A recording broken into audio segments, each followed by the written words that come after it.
kepemimpinan. Setelah kita melalui contoh-contoh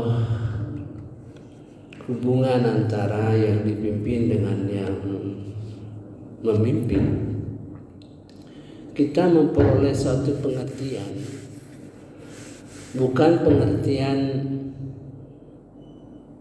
pemimpin itu di dalam kacamata kita, ya. Kalau pemimpin itu kan punya kekuasaan, punya jabatan, kemudian ada orang yang di bawah, ya, yang mengikuti kepemimpinan itu. Tapi dari ayat-ayat yang kita baca, sebagian masih ada lagi, hubungan-hubungan kepemimpinan itu adalah hubungan pengaruh, gitu. Hubungan pengaruh, misalnya antara yang lemah dengan yang kuat, ya kan? Yang lemah tentu akan dipengaruhi oleh yang kuat, ya, gitu. Jadi pengikut itu bukan berarti real, ya, nyata, ya, tapi bagaimana pengaruh yang kuat itu mempengaruhi yang lemah dalam segala hal, ya, lemah ilmu, lemah kekuatan. Mari kita lihat, ya, dalam surah Fussilat, bagaimana orang masuk neraka, ya, dia tidak tahu siapa yang menyebabkan dia. Misalnya, ya, orang mengambil langkah-langkah kepemimpinan, misalnya dia menulis dalam WA, gitu, ya, atau dia berpendapat secara lisan, nulis di WA, ya, yang bisa mempengaruhi orang yang baca, ya. Ternyata bacaan itu bertentangan dengan Quran misalnya, gitu. Karena dia tidak tahu bagaimana Quran memberikan arah dalam kehidupannya, nah, itu. Sehingga dia tersesat oleh bacaan itu. Dia tidak tahu siapa orangnya. Nah, ini mari kita baca di dalam surah Fussilat ayat 29. Dan orang-orang yang kafir berkata, jadi kalau orang sudah masuk neraka itu, ya, apalagi sudah tidak ada kemungkinan keluar dari neraka, ya, kafir, ya. Dan orang-orang yang kafir berkata, ya Tuhan kami, perlihatkanlah kepada kami dua golongan yang telah menyesatkan kami, yaitu golongan jin dan manusia, agar kami letakkan keduanya di bawah telapak kaki kami, agar kedua golongan itu menjadi yang paling bawah, paling hina. Ini kan doa kepada Allah Subhanahu wa taala, karena dia sesat, tidak tahu, yang menyesatkan itu tidak tahu, gitu, ya. Nah, begitu juga kemungkinan kita, ya, kemungkinan kita menyesatkan orang, ya, kita nulis, ya, menurut pikiran-pikiran yang sehat, ya, benar, mungkin menurut cara berpikir kapitalis, benar, gitu, ya. Kita menulis, tapi ilmu kita tidak mumpuni dalam agama. Cara pikiran saja, cara pikiran sehat saja, ya. Nah, kita bisa menyesatkan orang, ya. Begitu juga dalam pembicaraan kita sehari-hari, kita bicara sehari-hari. Misalnya sederhana saja, pemilu itu nggak usahlah dipikirkan lah. Siapa saja yang dipilih bagi kita ya sama saja. Padahal dia tidak tahu bahwa Al-Quran menetapkan kepemimpinan itu dalam akidah. Nggak tahu dia. Nah, pembicaraan itu menyesatkan. Ya. Nah, apabila pembicaraan kita itu diikuti orang, maka orang itu akan sesat. Ya. Karena dia tidak tahu. Maka bicara itu, sebaik-baik bicara itu berpikir dulu, ya, berpikir dulu. Apalagi pikiran kita itu dibentuk oleh ayat-ayat Quran, ya. Berpikir dulu, kemudian pikiran kita itu dibentuk oleh ayat-ayat Quran, atau berdasarkan Quran, atau dibentuk karena banyaknya ayat, ya, yang kita pahami sehingga bisa mengeluarkan suatu pendapat.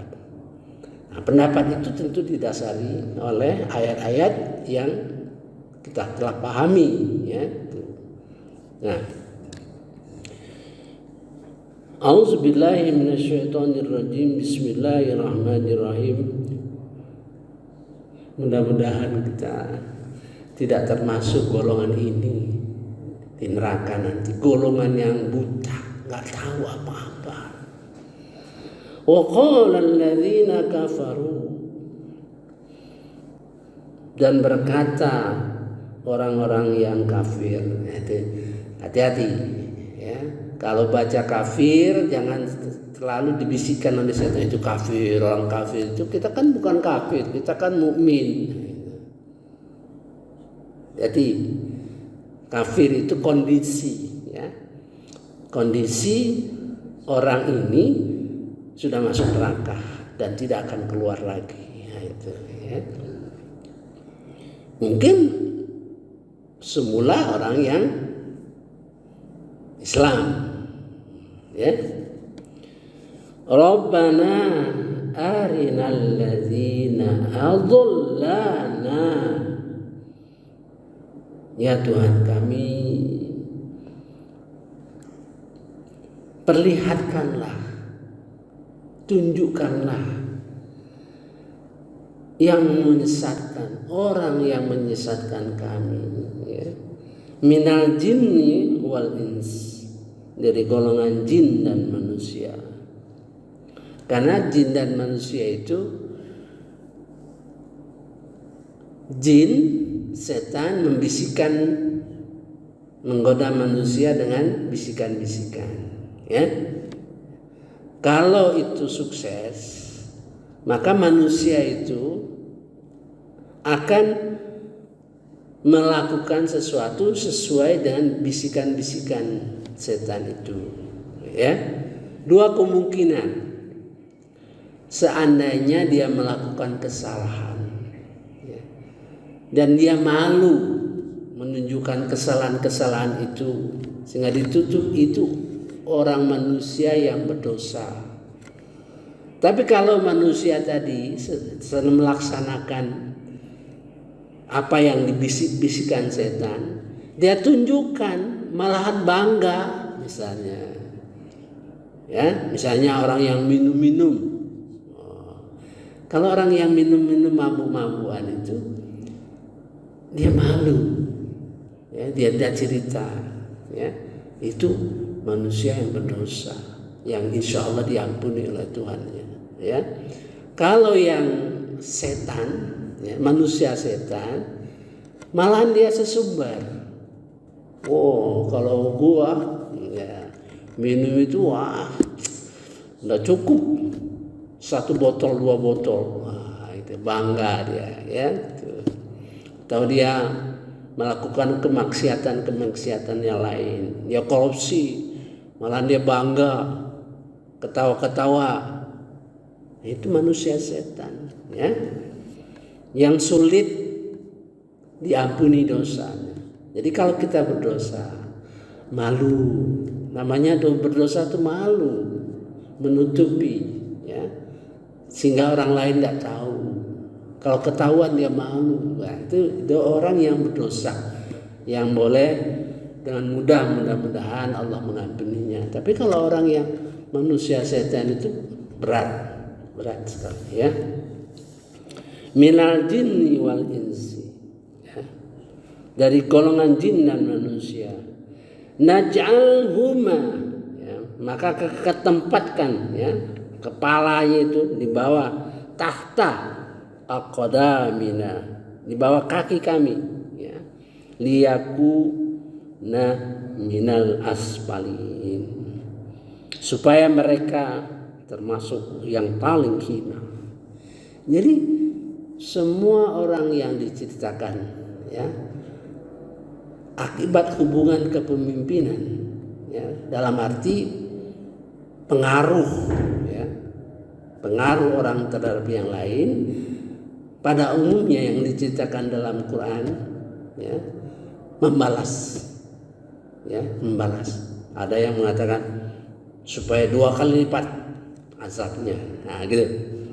Ada yang diterletakkan kepalanya di bawah tahta, di bawah kaki kami, supaya mereka pada kondisi yang paling terhina. Nomor 6. Sekarang mungkin nomor 7, ya. Di dalam surah Saba, surah Saba ayat 31, 32 dan 33. Ini orang ini dipengaruhi oleh orang kafir. Nah, jadi kita dalam pergaulan sehari-hari, di dalam pergaulan masyarakat, bisa saja dalam bekerja, misalnya kita ini dipengaruhi oleh orang kafir, ya. Dalam surah Saba ayat 31, 32, sekarang 31, ya. Dan orang-orang kafir berkata, kami tidak akan beriman kepada Al-Quran ini dan tidak pula kepada kitab-kitab sebelumnya. Artinya tidak akan percaya dengan agama, ya.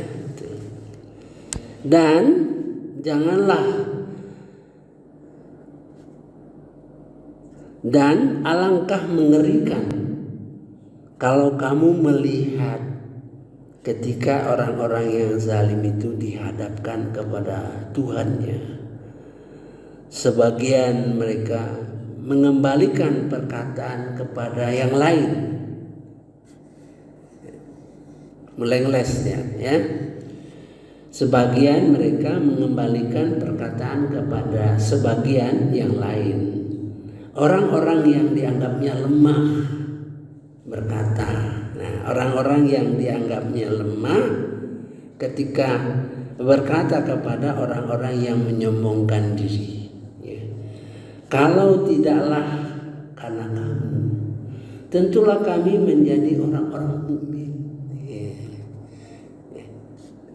Kalau tidak karena kamu, ya, punya kekuasaan, punya wewenang, punya segala macam lah, sehingga menghalangi orang untuk beriman, ya. Tentulah kami menjadi orang-orang mukmin. Saya lanjutkan, ya, 32. Orang-orang yang menyombongkan diri berkata kepada orang-orang yang dianggapnya lemah, Kamikah yang telah menghalangimu untuk memperoleh petunjuk setelah petunjuk itu datang kepadamu? Ya. Bertanya dia, kami apa menghalangi? Tidak. Sebenarnya kamu sendirilah orang-orang yang berbuat dosa. Jadi keadaan di akhirat nanti berbeda dengan kenyataan yang sebenarnya. Yang saya contohkan tadi, ya, yang tadi malam, misalnya, ya, pembantu kita, ya, membantu kita di rumah tangga kita.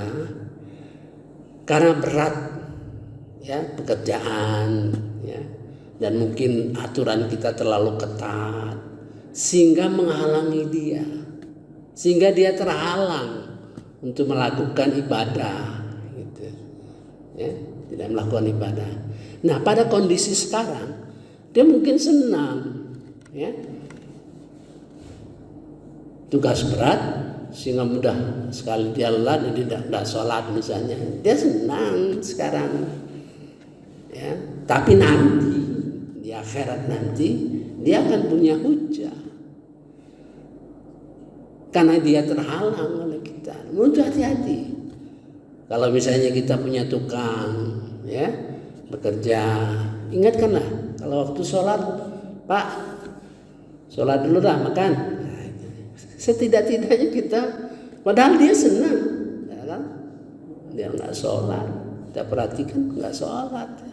Padahal kita ingatkan, Pak makan dulu lah, nanti sudah sholat. Hati-hati kita, ya. Nah, sehingga waktu di akhirat nanti perkataannya lain seperti ini, ya. Sebenarnya kamu sendirilah orang-orang yang berbuat dosa. Lanjut lagi ya, 33. Dan orang-orang yang dianggap lemah berkata kepada orang-orang yang menyombongkan diri, tidak. Sebenarnya tipu dayamu pada waktu malam dan siang menghalangi kami ketika kami menyeru kami agar kami kafir, ketika kamu menyeru kami agar kami kafir kepada Allah dan menjadikan sekutu-sekutu baginya. Kafir di sini artinya ini argumentasi dia, siang malam kamu ganggu kami, beri perintah-perintah ya, sehingga melupakan Anda. Ada orang kita di sini dulu, sekarang sudah pindah. Itu antara suami istri. Suaminya sering ngomong, ya, suaminya sering ngomong, "Mama, sholat tahajud apa?" katanya. Ngurangi tidur, padahal istrinya itu. Nah, di sini juga hubungan anak istri dan suami. Ya, hati-hati. Ya, kita akan berbantah-bantahan. Kita akan bersengketa dengan anak kita. Mudah-mudahan kita bisa meresapi ya apa-apa di dalam Quran ini, kemudian kita implementasikan ke keluarga kita, ke istri kita. Ya. Sebab istri atau suami itu akan bersengketa apabila tidak menjalankan ketakwaan. Dua orang di akhirat nanti akan bersama-sama, kecuali orang yang sama-sama takwa. Itu di luar itu akan terjadi sengketa, ya.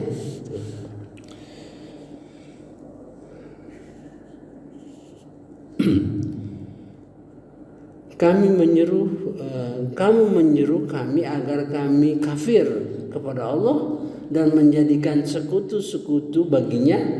Mereka menyatakan penyesalan ketika mereka melihat azab, dan kami pasangkan belenggu di leher orang-orang yang kafir. Mereka tidak dibalas melainkan sesuai dengan apa yang telah mereka kerjakan. Ya. Jadi sudah 7. Ya. Nanti kita recall kembali, kita ulang kembali, ya, sehingga kepemimpinan. Ya, setelah kita baca Quran, ya, kita baca Quran dengan secara komprehensif, ternyata yang dimaksud kepemimpinan itu bukan apa yang kita ngerti menurut kita. Yang namanya pemimpin itu gubernur, wali kota, ya, presiden, itu benar salah satu. Ya. Begitu juga setelah kita baca Istiqomah, kita teliti ada 6 ayat, ternyata istiqomah itu luas dari yang kita pahami. Kita terbelenggu oleh pemahaman kita, ya. Kita terbelenggu dan membatasi oleh karena pemahaman kita. Maka itu kita baca Quran, baca secara komprehensif, ya. Misalnya masalah ulil albab. Sehingga kita tahu, kita buka semua, kita cari ayat-ayat yang berkenaan ulil albab.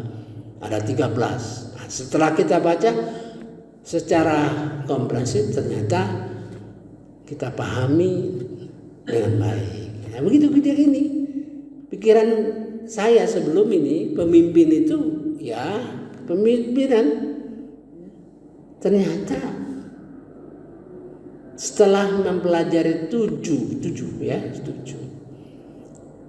kepemimpinan itu lain, ya. Pengaruh orang sehingga mempengaruhi orang lain. Itu aja. Orang punya power, ya. Seperti kita nih ceramah nih, ya, ceramah. Ya. Apabila yang saya ceramahkan itu menyimpang, salah, gitu, ya. Walaupun ayat-ayat Quran, karena menafsirkan salah dan sebagainya, akan menyebabkan orang yang mendengar, ya, bisa terkecoh, gitu. Makanya kita harus meletakkan ayat-ayat Quran itu terstruktur, ya. Terstruktur artinya mana di kepala, mana di tangan, ya, mana di kaki, di perut, istilahnya itu. Jadi ayat itu kita tahu, oh ayat ini mengenai kepemimpinan. Nah, itu. Oh ayat ini mengenai kasih sayang. Kalau ayat kasih sayang, ya, kita terapkan dalam situasi perang, nggak kena. Ayat kasih sayang diletakkan dalam situasi perang, nggak kena, ya. Misalnya sekarang ini, ya, ini pemimpin nih, memilih pemimpin ini masalah yang penting ini, masalah akidah ini, ya. Terus kita mengeluarkan hadis atau sesuatu satu sama lain bersaudara, nggak kena. Ada letaknya ayat-ayat Al-Quran itu atau hadis-hadis itu, tidak dengan bunyi yang sama. Apalagi kita nggak paham bahasa Arab, bisa repot itu, ya. Saya kira cukup dulu, ya. Mudah-mudahan kita diberi Allah rahmatnya sehingga semangat kita kuat, kita sehat, kita cinta kepada Al-Quran, karena dia akan menjadi persoalan kita di akhirat nanti. Persoalan yang paling berat adalah persoalan Al-Quran, karena pasal-pasal ayat-ayat Al-Quran itu merupakan pasal-pasal untuk mengadili kita, ya. Subhanakallahumma wa bihamdika asyhadu an la ilaha illa anta astaghfiruka wa atubu ilaik. Wallahu a'lam. Assalamualaikum warahmatullahi wabarakatuh.